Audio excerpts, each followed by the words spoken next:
Oh my God, this man is unbelievable. Normally, it takes $1 million production line to create a giant gear like this, but in his workshop, the cost is just $100. How could it be? First, he lays a layer of molding sand in a large pit, then places the massive gear template pattern side down in the center, hammers it to print the template shape, fills in the gaps around it with more molding sand, and carefully lifts the template out. Next, he places steel pipes at the bottom of the mold as pouring channels.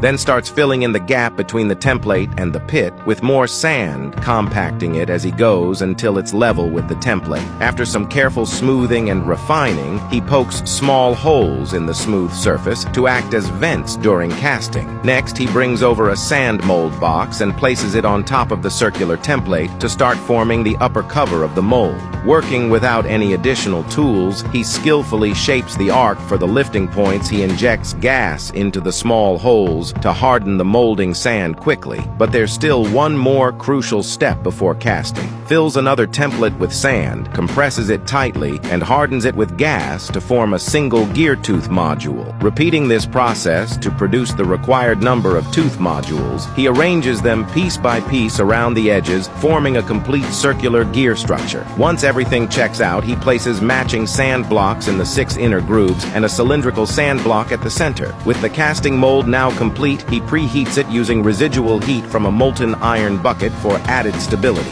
Finally, he covers the top layer with the bottom layer, creating a complete mold, and places iron weights on top for additional pressure. He then melts down scrap metal into molten iron, which fills a whole bucket just enough to cast the gear. After the iron cools, he lifts the top cover attaches chains to the lifting points and pulls the entire gear out of the pit, revealing the rough casting. After removing the protruding lifting points, he sends it to the lathe for final machining, shaving down the rough surfaces. Though the process isn't overly complex, it requires patience and precision. When all dimensions meet specifications, this industrial giant gear is ready. Would you consider buying this gear that only costs $100?